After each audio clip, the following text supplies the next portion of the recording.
બહિયલમાં માં અંબાના ગરબા ઉપર માંડવા ઉપર જે પ્રકારે પથ્થરમારો કરવામાં આવ્યો અને ગાંધીનગર પોલીસે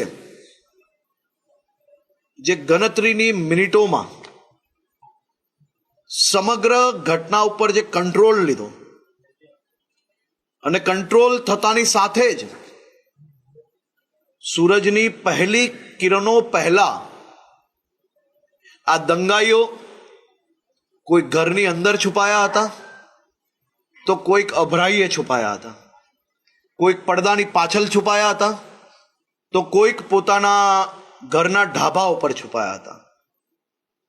આ બંધ દરવાજાઓને તોડીને એક એક દંગાઈઓને પકડીને કડકમાં કડક પગલાં ભરવા બદલ અને ખૂબ જ ડિટેલ્ડ ઇન્વેસ્ટિગેશન ગાંધીનગર પોલીસ જે કરી રહી છે, મને પૂર્ણ વિશ્વાસ છે કે એક પછી એક જેટલા બી દંગાઈઓ અગર ક્યાંય બી છુપાયા હશે તોય એને નિકાલીને શોધીને લાવીને જેલના હવાલે બંધ કરવાનું કામ ગાંધીનગર પોલીસ દ્વારા કરવામાં આવશે.